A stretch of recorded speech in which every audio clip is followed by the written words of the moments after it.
এ কিরকম মানুষ রে এরা? হ্যাঁ, গলায় দড়ি নিল না, এরা ডুব দিল না গঙ্গায়, বাবা মরে গেছে পুঁতে দিল, বললো হয়ে গেছে। এই আজ থেকে তোরা সমাজ থেকে এক ঘুরে, তোদের বাড়ি কেউ আসবে না, আর তোরা কারোর বাড়িতে যাবি না। তোদের অনুষ্ঠানে আমরা আসবো না, আর আমাদের অনুষ্ঠানে তোরা যাবি না। চোরগুলো মাথায় হাত দিয়ে বললে বেঁচে গেছি। আমরা চাই না আমাদের বাড়ি কেউ আসুক আর আমাদের হাঁড়ির খবরটা জেনে যায়। একদিন, দুদিন, 3 দিন, 4 দিন, 5 দিন ভালো করে জামা কাপড় পরিষ্কার পরিচ্ছন্ন করে 4 ভাই মিলে রান্না বান্না করে খাওয়া দাওয়া করে, আর গ্রামের লোক বলে এরা ধর্ম বিরুদ্ধাচরণ করছে, এরা সনাতন ধর্মকে রসাতলে দেবে, এরা সনাতন ধর্মের মানুষ নয়, এরা ভিন্ন ধর্মের মানুষ। না ভাই, যে মানুষটা শিক্ষিত মানুষ, ও ভালো করে জানে কোনটা করা উচিত, কোনটা করা উচিত নয়। তাই যারা শিক্ষিত তারা বুদ্ধিমান। কিন্তু আমার এই সমাজের মানুষ শিক্ষিত মানুষকে কি বলে? শিক্ষিত মানুষকে বলে নাস্তিক। এরা ভক্ত নয়, ওরা নাস্তিক। মন দিয়ে শুনুন, ভক্ত যে কেউ হতে পারে, ভক্ত হওয়াটা কোনো ম্যাটার না। তোমাকে যদি কেউ বলাই দেখ ভগবান জলের উপর থেকে হেঁটে আসছে, যে ভক্ত সে বললে হতে পারে আমার ভগবান জলের উপরে হাঁটতে পারে। কিন্তু শিক্ষিত মানুষ যে, সে বলবে কি করে হাঁটতে পারে, বলে বোঝাও কি করে হাঁটছে। যে ভক্ত তাকে যদি বলে এই দেখ ভগবান বর্ষার সময় বর্ষা বন্ধ করে দিয়েছে, শীতের সময় গরম দিয়েছে, গরমের সময় ঠান্ডা দিয়েছে, ভক্ত বললে আমার ভগবান করতে পারে। কিন্তু যে নাস্তিক সে কি বলবে? বললে কি করে সম্ভব, কি করে হতে পারে, বলে বোঝাও। ভক্ত হতে গেলে কোনো এডুকেশনের দরকার হয় না, কোনো লেখাপড়ার দরকার হয় না। ভক্ত বিশ্বাস করো আর ভক্ত হয়ে যাও। কিন্তু নাস্তিক, নাস্তিক হতে গেলে লেখাপড়া করা লাগে, তবে তুমি নাস্তিক হতে পারবে, না হলে তুমি নাস্তিক হতে পারবে না। কারণ তোমাকে আগে পড়তে হবে, নিজে জানতে হবে, তারপর তুমি অন্যকে জানাতে পারবে, না হলে জানাতে পারবে না। প্রত্যেক দিন ধোয়াধুয়ি করছে, কাচাকাচি করছে। এবার গ্রামের মানুষ বললে আরে তোরা শ্রাদ্ধ করবি না, নাপতে বামন ডাকবি না, প্রামাণিক ডাকবি না, ছুঁচু দূর করবি না। বললে ছুঁচু মানে? বলে জানিস না ছুঁচু মানে? ছুঁচু মানে হচ্ছে প্রামাণিক ডাকতে হয়। ডাকার পরে ওই যে 5-এর কামান চলে যায়, 9-এর কামান চলে যায়, 21-এর কামান চলে যায়, নখ ছানতে হবে, তাই তো মা? ছুঁচু যায় কি করে? ছুঁচু কিভাবে যায়? প্রামাণিকের কাছে যেতে হবে, যাওয়ার পরে নখ ছানতে হবে, প্রামাণিক নখ ছেনে দিলে তুমি শুদ্ধি হবে, তারপরে গিয়ে তুমি স্নান করবে, তবে তোমার ছুঁচুটা যাবে, না হলে তোমার ছুঁচু যাবে না। তার মানে ছুঁচু কোথায়? ছুঁচু আঙুলের মাথায়। তো এর জন্য ছানার দরকার কি আছে? ঝাড়া মারো না। ছুঁচু যদি আঙুলের মাথায় থাকে ঝাড়া মারলে চলে যায়, ছানার কি দরকার? এটা একটা প্রসেস মাত্র। শুধু তাই নয়, এবার আপনি ঘাট, তারপরে শ্রাদ্ধ। ঘাটের আগে কি করে? মানুষকে চান করে দিয়ে নেড়া করতে হয়, তাই তো? নেড়া না হলে শ্রাদ্ধে বসা যাবে না। বলুন তো এটা কাদের নিয়ম? আপনি বলবেন ধর্মে আছে। যারা নেড়া হয় না তারা ধার্মিক মানুষ না। কিন্তু এখন শিক্ষিত মানুষরা আর নেড়া হতে যাচ্ছে না। এবার কিছু মানুষ দোকান ঘুরিয়ে লাগাচ্ছে। তারা কি করছে? পণ্ডিতরা বলছে নেড়া হওয়া লাগবে না, টাকা ধরে দাও, নেড়া হওয়ার টাকাটা দাও, দিলে নেড়াটা আর, শোনো আর ভাই, নেড়াটা আর হওয়া লাগবে। কোনো নিয়ম নেই, কোনো বাধা নিষেধ নেই, সব কিছু খেয়ে যায়। 5 দিন হয়েছে, বড় দাদা 3 ভাইকে বলছে, হ্যাঁ রে আর কতদিন খাবি বসে, বেরুবি না? যেই বলেছে বেরুবি না, ছোট ভাই লাফিয়ে উঠেছে, দাদা তোমরা পরে আসবে, আমি আগে যাই। ছুটতে ছুটতে ছুটতে ছুটতে 1টা গ্রাম, 2টো গ্রাম, 3টে গ্রাম, 4টে গ্রাম, 5 গ্রামের মাথায় দুপুরে এসে দাঁড়িয়েছে। দাঁড়িয়ে দেখে একটা বাড়ির বউ দুপুরবেলায় ডাবরে করে জল তুলে ওই পুকুরের পাড়ে রেখে আর মুখ ধুচ্ছে। যেই দেখেছে ডাবরে জল রেখে আর মুখ ধুচ্ছে, পুকুরে নেমে সঙ্গে সঙ্গে চোর কি করেছে, দাবরটা নিয়ে দিয়ে একেবারে দৌড়। যেই দাবর নিয়ে দৌড় দিয়েছে, এ হাত মুখ ধুয়ে আর উঠে তাকিয়ে দেখছে দাবর নিয়ে কেউ, মেনে চলুন আপনারা কলে এসেছেন, ডাবরটা রেখে জল ভরে রেখে কারোর সঙ্গে গল্প করছিলেন, আর পিছনের দিকে তাকিয়ে দেখলেন ডাবরটা নেই, কেউ নিয়ে পালাচ্ছে। তা আপনি কি করবেন? চেল্লাবেন তো? মেয়েটাও চিল্লে উঠলে, ওই দেখো চোর চোর চোর চোর চোর চোর চোর। তার কেটে চেল্লা চিল্লি করছে। যেই বলেছে চোর চোর চোর চোর, আশেপাশের যারা ছিল এবার চোর চোর শব্দ শুনি ছুটিয়া, এবার চোর চোর শব্দ শুনি ছুটিয়া। এ যে সে চোর নয়, বাবার থেকে ট্রেনিং প্রাপ্ত চোর। ভরা ডাবর নিয়ে ছুটছিল, মাথা বুদ্ধি খেলে গেছে, ব্রেন খেলে গেছে যে ভরা ডাবর নিয়ে ছোটা যাবে না। ডাবর করেছে কাত, এ ছুটছে আর জল পড়ে পড়ে ছুটছে। রাস্তাটা কিন্তু ফাঁকা, কোনো গাছগোছালি কিছু নেই। কত দূরে ছুটবে আর কোন দিকে ছুটবে, দিক দিশা খুঁজে পাচ্ছেন। ওমা ছুটতে ছুটতে এক গ্রামের কাছে এসেছে, আর গ্রামের কাছে এসে ছুটে গিয়ে বাগানের মধ্যে ঢুকেছে। এবার বাগানে বড় বড় আল দেওয়া থাকে, পাড় দেওয়া থাকে, ঢিবি দেওয়া থাকে, দিবার দেওয়া থাকে।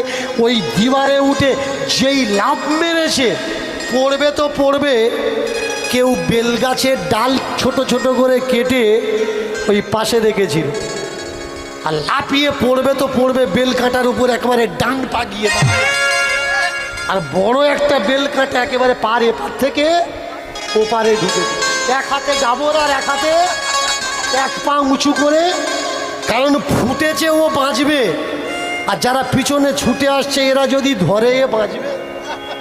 এবার ডাবরটা ফেলে দিয়েছে, এক হাতে পা, ওই অবস্থায় ছুটেছে। ওমা ছুটতে ছুটতে দেখে এক জায়গায় অনেক মানুষ বসে আছে, তাই লুকানোর দরকার। ছুটে গিয়ে যেই লুকিয়েছে, আওয়াজ এলো, হরিব হরিব হরিব হরিব। ও সর্বনাশ, বেলকাটা পায়ে ঢুকেছে। আর বাবা মরার আগে আমরা কথা দিয়েছিলাম, যেখানে কীর্তন হবে, ভাগবত হবে, গীতা পাঠ হবে, যাব না। মনে হচ্ছে এখানে ভাগবত হচ্ছে।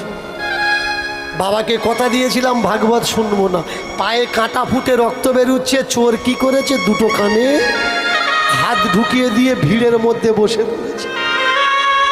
আর ওদিকে যারা ধরবে বলে ছুটতে ছুটতে এসেছিল, ওরা চোর খুঁজতে খুঁজতে, চোর খুঁজতে খুঁজতে, কেউ বললে ডাবর তো পেয়ে গেছি, চোর যায় যাক, ব্যাস ওরা ওদের মতো চলে গেছে। এবার চিন্তা করছে, এখানে বসে আছি কানে হাত দিয়ে, উঠবো কি করে? যদি উঠি আর মানুষ দেখে আমি ভাগবতের মধ্যে বসে আছি আর কানে হাত দিয়ে আছি, তাহলে প্রশ্নের জবাব আমি দিতে পারবো? এখন করি কি? আর এদিকে পা যন্ত্রণা করছে, রক্ত বেরোচ্ছে, তাহলে কাঁটা যদি বের না করি যন্ত্রণা কমবে? ওমা 2টো কানে হাত দিয়ে, এবার একটা কানে হাত রেখেছে, পা এইভাবে রেখেছে, আর বেল কাঁটা ধরে টান দিচ্ছে। চোর ডাকাতদের কিন্তু ব্যথা নেই, সত্যি বলছি, চোর ডাকাতদের কোনো ব্যথা নেই। অনেকে বলে নাকি গা কেটে ওদের গায়ে ওষুধ দেওয়া থাকে, না না, ওরা মারধর খেয়ে খেয়ে বডি এরম হয়ে যায়, মারলে ওদের আর লাগে না। এত ব্যথা ওরা সহ্য করেছে, ওদের গায়ে আর ব্যথা থাকে না। বেল কাঁটা ধরে একেবারে টেনে বের করেছে। বাবা গো, গেছি গো, মরিচি গো, বেল কাঁটা টেনে বের করছে।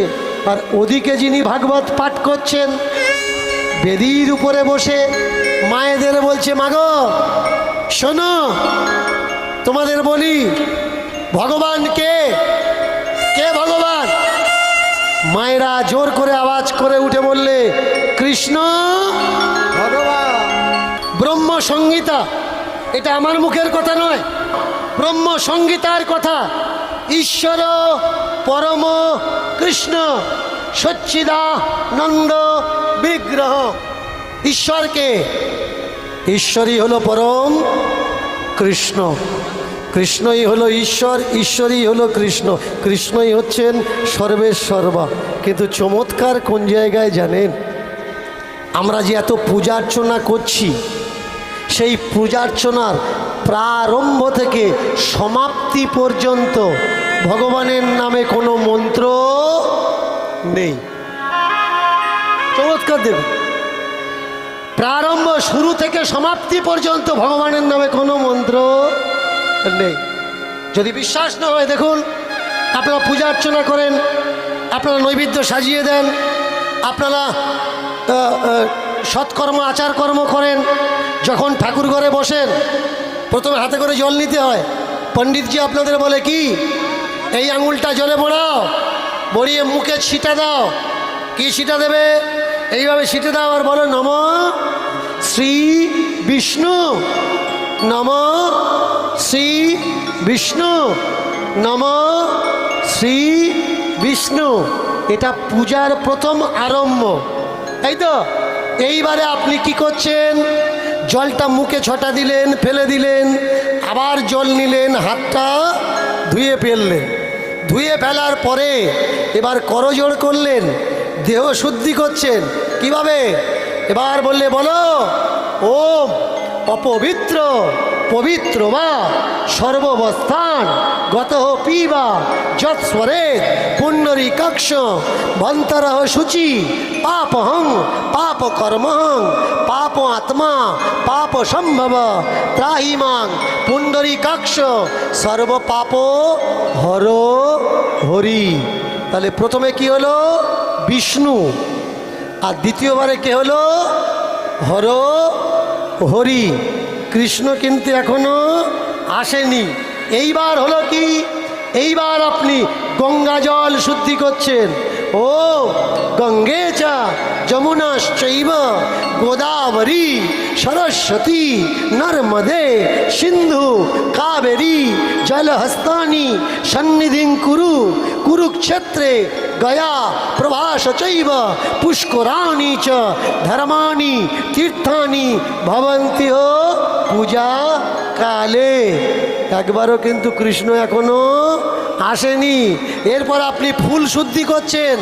ওম পুষ্পে পুষ্পে মহা পুষ্পে সপুষ্পে সম্ভব বকীর্ণে চ হোম পাট স্বাহা। এরপরে আপনি 10 দিক বন্দনা করছেন, গুরু থেকে শক্তি দেবী পর্যন্ত। এরপর আপনি একটা সাদা ফুল নিলেন, নিয়ে সর্বাগ্রে ঋদ্ধি সিদ্ধি বুদ্ধি দাতায় বিঘ্ন নাশকারী গণপতি দেবায় ব্যয়ী নমো নমঃ। এবার শুরু হলো ইন্দ্র দেবতায় ব্যয়ী নমো নমঃ, বরুণ দেবতায় ব্যয়ী নমো নমঃ, রক্ষ যক্ষ মরুত সব নমো নমঃ। কিন্তু একবার কেউ আমরা বললাম না কৃষ্ণায় নমো নমঃ। কিন্তু রিসেন্ট এই কয়েক বছর একটা মন্ত্র যোগ করা হয়। সেটা কি? হে কৃষ্ণ করুণা সিন্ধু দীন বন্ধু জগৎপতে গোপেশ গোপিকা কান্ত রাধা কান্ত নমঃ স্তুতে। কোনো পুরোহিত দর্পণে দেখাতে পারবেন না এ মন্ত্র আছে। এ মন্ত্র বৈষ্ণবদের তৈরি করা মন্ত্র, এক্সট্রা করে শুধু লাগানো আছে। তাহলে এখন ভগবানকে, আর এই ভগবানকে আমরা চিনব কি করে যে কে ভগবান? এ বেটা তো দুটো কানে হাত দিয়ে আছে, পা যন্ত্রণা করছিল, পাটা পার ওপরে দিয়ে বেল কাঁটাটা ধরে বাবা গো মা গো করছে আর টান দিচ্ছে।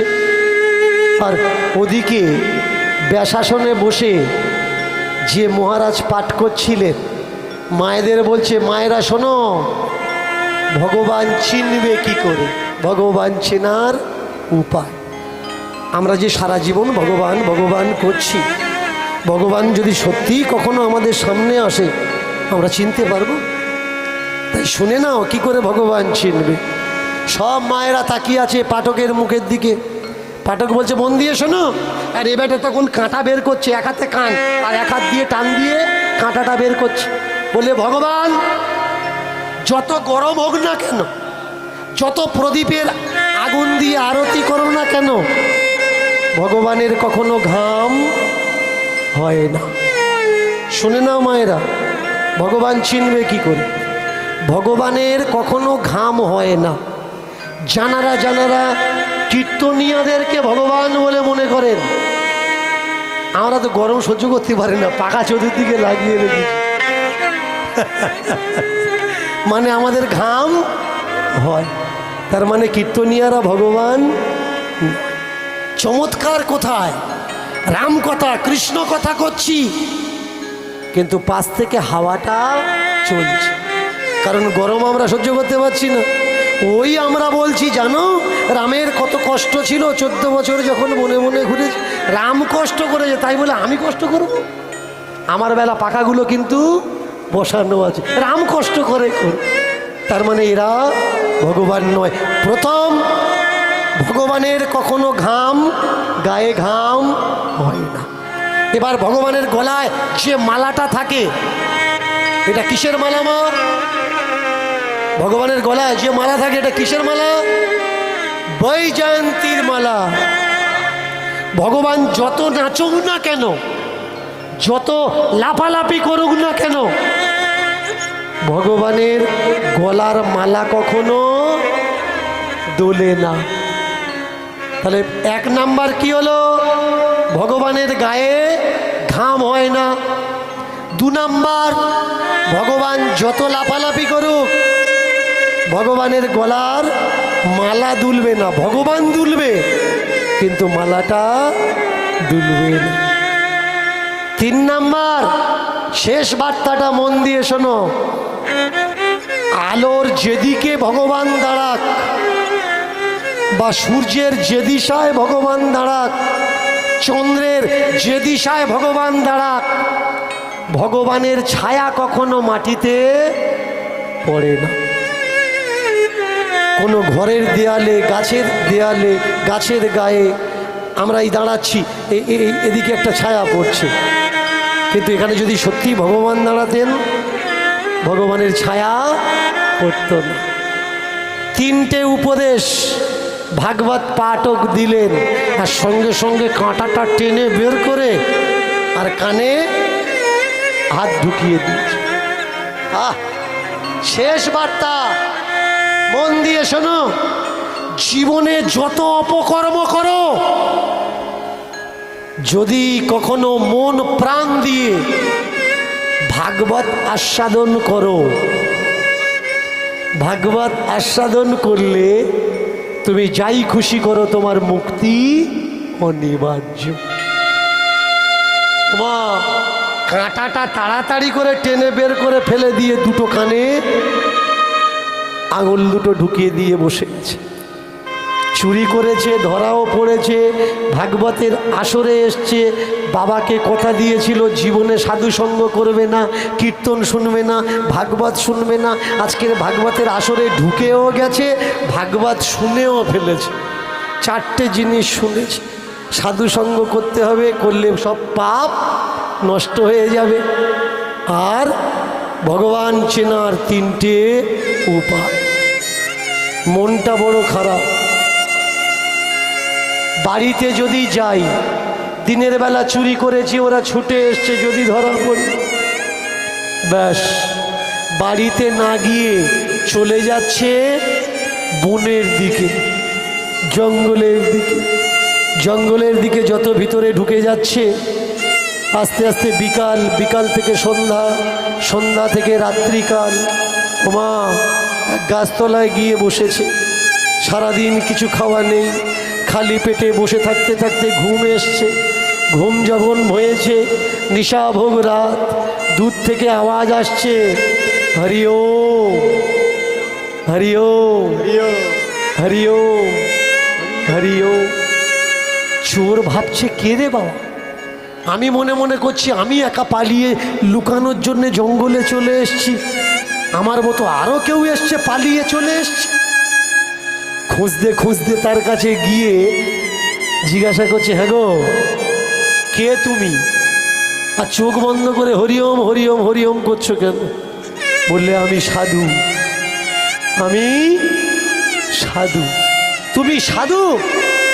বললে না, আমি সাধু হওয়ার চেষ্টা করছি। পৃথিবীতে সাধু কিন্তু নেই একজনা।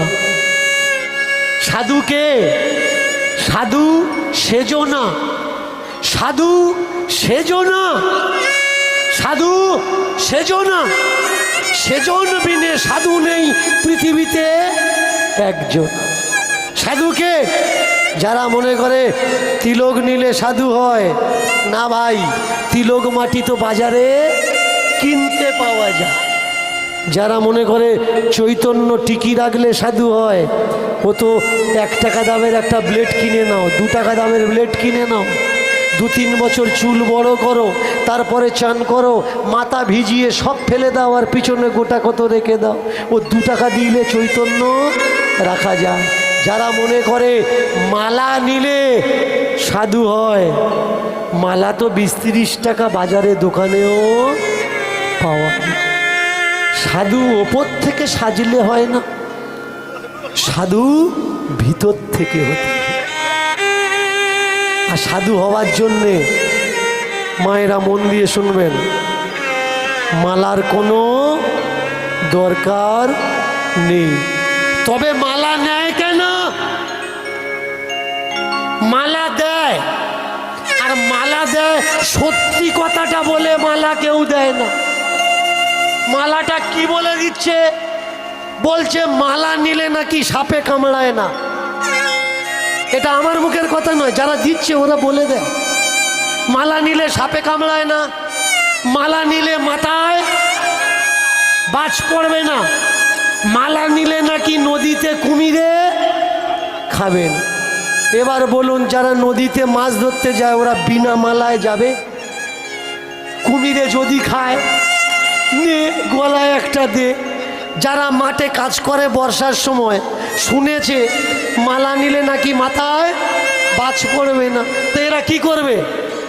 মাঠে কাজ করি ভাই, কর্মচারী আমরা, লেবার আমরা, দে মালা নিলে যদি বাজ না পড়ে তাহলে মালা একটা গলায় নিয়ে নি। কেউ কেউ আবার বলছে মালা 1 পেজ নিলে হবে না, ডেকে দাও, মালা নেই বলে ঘুমাচ্ছি। মালা ক পেজ নেয় মায়েরা? মালা ক পেজ নেয়? 1 পেজ নিচ্ছে মানে এই 1 পেজ। এটা কি? 1 প্যাচে আছে ব্রহ্মের নিবাস, 1 প্যাচে আছে ব্রহ্মের নিবাস, 2 প্যাচে আছে রাধা কৃষ্ণের বসবাস। 1 প্যাচ নিলে কি হয়? 1 প্যাচ ব্রহ্ম আর 2 প্যাচ রাধা কৃষ্ণের নিবাস হয়। গলায় মালা নাও, আপত্তি নেই। আমি দাঁড়িয়ে বলেছিলাম মালা নেওয়ার প্রয়োজন নেই, ওই টোকা কেটে ছেড়েছে। দেখো দীনকৃষ্ণ ঠাকুর বলছে মালা নেওয়ার প্রয়োজন নেই, কিন্তু আগে পরেরগুলো কেউ ছাড়ে না। আর এর জন্যেই মানুষ কিছু গণ্ডগোলের মধ্যে পড়ে গেছে। এই ছেলেটা বলছে কি রে? এ বলে কি মালা নিতে হবে না? আমি বলছি মালা নিতে হবে না। মালা গলায় 1 প্যাচ মারো, 2 প্যাচ মারো, 3 প্যাচ মারো, 4 প্যাচ মারো, কিন্তু নিজের বুকে হাত দিয়ে আগে প্রশ্ন করো, গলায় মালার প্যাঁচ দিয়েছো, ভিতর থেকে মনের প্যাঁচগুলো বের করেছো? আগে মনের প্যাঁচটা বের করতে হবে ভাই। তাহলে পা থেকে মাথা পর্যন্ত তোমার প্যাঁচ, আর গলায় মালার প্যাঁচ দিয়েছো, ও কোনো কমে লাগবে না। গলায় তুলসীর মালা নেয় কেন ভালো করে শুনুন। সীতা রামের বাবার মৃত্যুর পরে পিণ্ডদান করেছিল, যাদের যাদের সাক্ষী রেখেছিল তারা মিথ্যে কথা বলেছে, একজন সত্যি কথা বলেছে। তার ভিতরে তুলসী একজন। তুলসী মিথ্যে বলেছে না সত্য বলেছে মায়েরা? তুলসী মিথ্যে কথা বলেছে। তার কি অভিশাপ দিয়েছিল মা সীতা? তাই দেখেছো, এই কথাটা যদি আমি বলি বলবে দীনকৃষ্ণ ঠাকুর দেখেছো কত বড় কথা বলল। এটা প্রবাদ। তুলসীর মাথায় কুকুরে ইয়া কেন করে? পেশাব বললি গন্ডগোল হবে, ইয়া বন্ধ থাক। এটা আমার কথা নয়। শিক্ষিত বাম্মা ছেলে মেয়েদের শেখায়, এই হাগা পেলে বলবি না হাগা পাচ্ছে, বলবি ইয়া করবো। মুত পেলে বলবি না মুতবো, বলবি সি করবো। মুত সি হয়ে গেছে, পায়খানা ইয়া হয়ে গেছে।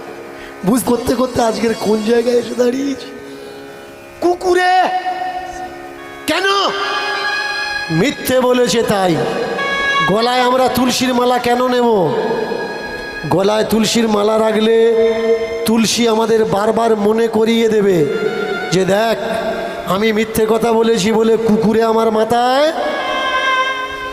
শুশু করছে, আর তুই আমার গলায় রেখেছি, তুই যেন মিথ্যে কথা বলিস না, বললে তোর মাথায়। তারপরেও যদি মিথ্যে বলো বলবে, পাড়ায় দেখে নেবে কুকুরের মাত্রা বেশি আছে না কম আছে। সাধু হতে গেলে মালার কোনো নেওয়ার প্রয়োজন নেই। সাধু হতে গেলে ভিতর থেকে হও, মন থেকে হও, অন্তর থেকে হও, প্রাণ থেকে হও, আত্মা থেকে সাধু হও। মালা পরে কেউ সাধু হতে পারে না। গলায় যার যত মালা ভারী তার ভিতরে অত গণ্ডগোল। যার যত বেশি মালা ওর অত বেশি জ্বালা। খোঁজ নাও, দাদা এতগুলো মালা বৌদি আছে? বললে না না, গুরুদেবের কৃপায় ডিভোর্স হয়ে গেছে। মালার ওজন আছে কিন্তু বৌদি বাড়িতে নেই। ওদা গলায় প্রচুর পরিমাণে মালা, কাজকর্ম করো বললে না, মাদুগিরি করে খাই। প্রচুর পরিমাণে মালা কিন্তু কর্ম করে না, ভিক্ষে করে খায়। আশ্রমের নামে দাও, বাবার নামে দাও, মার নামে দাও, ভগবানের নামে দাও। আপনারা যারা তীর্থে যান ভগবানের নামে দান পেটি রেখে দিয়েছে সামনে। দীনকৃষ্ণ ঠাকুর সনাতন ধর্মের অপমান করছে? করছে না। ভালো করে মন দিয়ে শুনুন। এই দান পেটি রাখা মানুষগুলো ভগবানকে অপমান করছে। টাকা কখনো ভগবানের লাগে? ভগবানের টাকা লাগে না। টাকা তো ভগবানকে দাঁড় করিয়ে রেখে চাবি দিয়ে তালা মেরেছে যারা, এদের লাগে। নিচ্ছে কার নামে? ভগবানের নামে। আপনি ভগবানকে সোনা দান করবেন, সোনার যুগে জন্ম হবে। রূপো দান করবেন, রূপোর যুগে জন্ম হবে। তামা দান করবেন, তাম্র যুগে জন্মগ্রহণ করবেন। এটা আমার মুখের কথা নয়। কোন গ্রন্থে লেখা আছে? লেখা আছে সাধ্বী গ্রন্থ, লেখা আছে সাধ্বী গ্রন্থ পড়ে নেবেন। সেখানে কি দান করলে ভগবানের কোন লোকে কোন স্তরে আপনি জায়গা পাবেন তাহলে বুঝতে পারবেন। এবার বলুন, আপনি গেলেন তীর্থে, আপনি গেলেন মঠে, আপনি গেলেন মন্দিরে, আপনি দান করছেন, ওই দানটা কে নিচ্ছে? ভগবান নিচ্ছে। আপনি কাকে দিয়েছেন? ভগবানকে দিয়েছেন। কিন্তু ভগবান পাচ্ছে না। পাচ্ছে কারা? যারা ওই বাক্সে চাবি মেরে রেখেছে, পরে গিয়ে চাবি খুলছে, দানটা তারা নিচ্ছে, ভগবানের কাছে যাচ্ছে না। ভগবানের কাছে দান কখন যায় আগে বোঝা লাগবে। কোন দান ভগবান পর্যন্ত পৌঁছায়? মানুষ দেখবেন কীর্তন দিচ্ছে, আর কীর্তন দেওয়ার পর নর নারায়ণ সেবা দেয়। অনেক মানুষ আছে বাড়িতে যজ্ঞ করে, যজ্ঞ করার পরে নরনারায়ণ সেবা দেয়। এই যে মানুষের কাছ থেকে চেয়ে নিয়ে গরিব দুঃখী মানুষের খাওয়ানো হচ্ছে, গরিব দুঃখী মানুষের আহারের ভোগ্য বস্তু দ্বারা ভগবানের কাছে এই দান। এরা ভগবান পর্যন্ত পৌঁছাচ্ছে। আগে বুঝতে হবে দান আপনি কোনো কাঙালিকে দেবেন যার অর্থের দরকার, ওই দান ও নয়, সরাসরি আপনি ভগবানকে দিলেন। কাঙাল ভগবানকে দান করলেন, চলে গেল ওই দান ভগবানের কাছে। চমৎকার! অন্ধকারে আওয়াজ আসছে, হরি ওম, হরি ওম, হরি ওম। চোখটা বন্ধ করে আছে আর ওম নমঃ শিবায়, ওম নমঃ শিবায়, ওম নমঃ শিবায়। আর এ বেটা গিয়ে দাঁড়িয়েছে ওই জায়গায়, দুটো চোখ বন্ধ করে হরি ওম, হরি ওম, ওম নমঃ শিবায়, ওম নমঃ শিবায়, ওম নমঃ শিবায় করে যাচ্ছে। কাছে গিয়ে দাঁড়িয়েছে, হ্যাঁ গো তুমি কে? এত রাত্রে এখানে বসে আছো কেন? তাকে ডাকছি। জিজ্ঞাসা করছে, কে তুমি? আমি সাধু। তুমি সাধু? বললে, না আমি সাধু নয়, আমি সাধু হওয়ার চেষ্টা করছি। তা বনে কেন? বললে, সাধু হতে গেলে 3 জায়গায় চেষ্টা করতে হয়। ভালো করে শুনুন, সাধু হতে গেলে 3 জায়গায় চেষ্টা করতে হয়। কোন কোন জায়গায়? একটা হচ্ছে মনে মনে, একটা ঘরের কোণে, আর একটা বনে। আগে মনে মনে হওয়ার চেষ্টা করো, যদি না পারো ঘরের কোণে বসে সাধু হওয়ার চেষ্টা করবে। আর ঘরের কোণে বসে যদি সাধু না হতে পেরেছো তো সিধা বনে চলে যাও, গিয়ে সাধু হওয়ার চেষ্টা করো। আচ্ছা, তুমি সাধু হওয়ার চেষ্টা করছো কেন গো? সাধু হলে কি হয়? ভালো করে খেয়াল করবে, সাধু হলে কি হয়? একটা সহজ পথ। সাধু হলে খাটা লাগে না, সাধু হলে পরিশ্রম করা লাগে না। বাড়িতে বাড়িতে যাও, চলে যাও, হরে কৃষ্ণ। এদিকে হয় কিনা জানি না, অন্য অন্য সাইডে হয়। হরে কৃষ্ণ। তুমি মনে করলে দরজায় বাবাজি এসেছে, বুঝবে কি করে ওটা বাবাজি না পাজি? সিম্পল ভাই, হতেও তো পারে যে ওটা বাবাজি নয়, ওটা পাজি। আমার একটা কলম আছে, আমার একটা লেখা আছে, আমি এই লেখাটা সবাইকে বলি, আপনাদেরও বলছি, ভালো করে মন দিয়ে শুনবেন। শয়তানে ভরে গেছে দেশ, শয়তানে ভরে গেছে দেশ। আমরা এদের চিনতে পাচ্ছি না, কারণ এরা পড়েছে সাধুর বেশ। চিনে নিতে হবে। বাড়ি এলো আর হরে কৃষ্ণ বলল, এক পালি ভর্তি করে বেল করে দিলে নয়। আগে জানতে হবে সত্যি কি এ সাধু নাকি শয়তান। সাধুকে যে সর্বসমান সাধু লক্ষণ, যে সবাইকে সমজ্ঞান করে, যে সবাইকে সমান ভাবে। অমৃত যার কাছে অমৃত, বিষটাও অমৃত। যার কাছে